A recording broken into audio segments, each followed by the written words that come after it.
làm, nghe chưa? Nghe gạch mặt thì ghê quá. Cái kia là rạch mặt thì đúng hơn, không phải gạch mặt, là rạch mặt.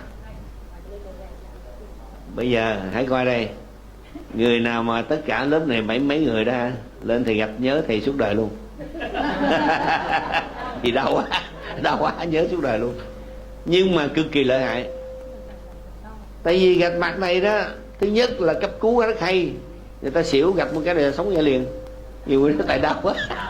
Nhiều người ta đau, không phải. Tại vì họ bất tỉnh thì biết đau có quái gì đâu mà đau. Nhưng mà nghe ôi đau á là tỉnh rồi. Đau quá là tỉnh rồi là mình mừng. Khi họ kêu đau thì mình lại mừng. Đau quá là tỉnh rồi. Còn cái bình thường người ta xỉu mà người ta biết cái gì đâu. Xỉu là người ta hồ gạch, cỡ quần áo còn không biết nữa, đừng nói. biết thì đâu có xỉu thì đâu có biết cái gì đâu. Nhưng mà cái này á là một cái để cứu tỉnh. Thứ hai là nhồi máu cơ tim, cái này mới ác chứ. Cũng gạch mặt búa xua trời đất, gọi phải 4-5 lần á, hiểu chưa? Nói chung là cấp cứu là gạch mặt. Thứ nhì là hơn nghệ cứu. Thành ra đi đâu nếu có đem rượu nghệ cứu bỏ cái ống á, sao các bạn, cái ống mà đựng nghệ cứu nên đem theo với hộp quẹt. Có nhiều khi có nghệ cứu không có quẹt làm. Nhiều khi ở xung quanh mà không có ông nào có hộp quẹt, không uống thuốc lá, căng lắm.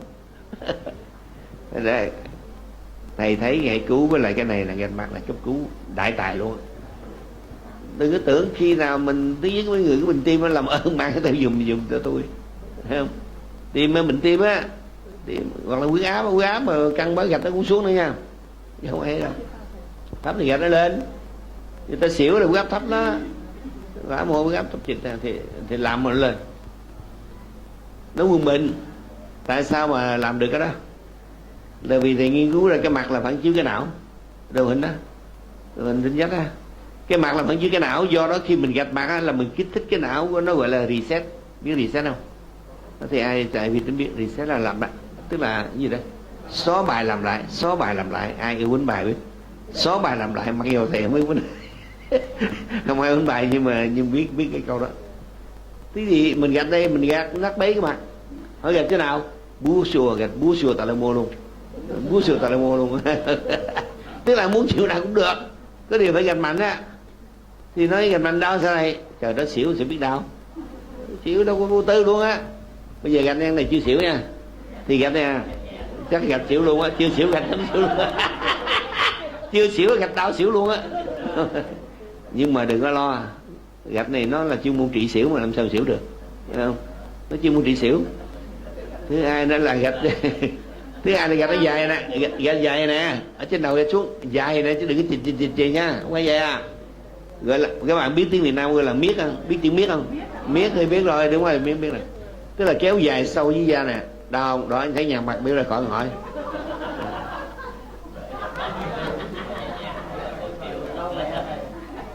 Đau lắm luôn á, đừng có tưởng. Lên gân máu luôn, gạch lên gân máu luôn, gân xanh luôn, lên gân xanh luôn. Đã thấy sao nói để không hiểu. Thì ghét thầy luôn. Đấy là mới gạch một cái đó, gạch hết mặt là còn tai nạn nữa. Cháu chờ chúng từ từ. Kỳ đó thì nhớ tới giờ nhớ ám ảnh. Qua bên Đức là nó còn mê gạch mặt lắm, vì nó giải quyết nhiều bệnh hay. Có trong đó có cai thuốc lá, gạch mặt cũng hết bua hút luôn á. Gạch nó sao? Đâu sao, không sao đâu, không bao giờ bị vậy đâu. Lại nói nghe nè, mắt sáng ra. Có những bà đó gạch lúc đau thì sợ lắm, mà gạch xong qua hôm sau thì gạch em nữa đây thầy. Biết sao? Da mặt mịn hơn. Lại nói nghe thầy nhớ hoài là sao?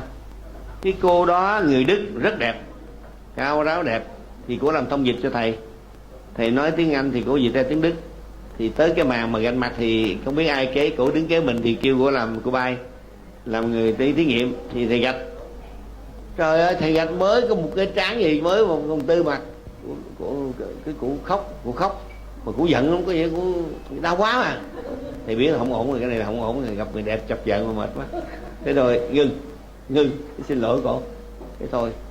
Khóc luôn á, đau quá. Mà cái người Tây người ta không cái nào có, chưa bao giờ người ta thấy cái game bị gạch mặt hết trơn. Người Tây người ta sợ đụng cái mặt lắm, đau lắm. Nhưng mà làm mẫu á, để coi đó, thấy không? Nhưng mà có nhiều cái tức người Tây hay là Việt Nam mới đầu thầy gạch thì người nào sợ, qua hôm sau thấy lò dò thầy lên thầy gạch em nữa đi thầy, số kỳ ấy. Hôm qua sợ lắm, la lắm mà, nhưng em về phát hiện gạch cái này sao mà nó mịn hơn, da nó mịn hơn. Rồi nha, rồi đừng cái rồi bây giờ người khác lên chứ gạch đầy đủ không có thì giờ nè coi.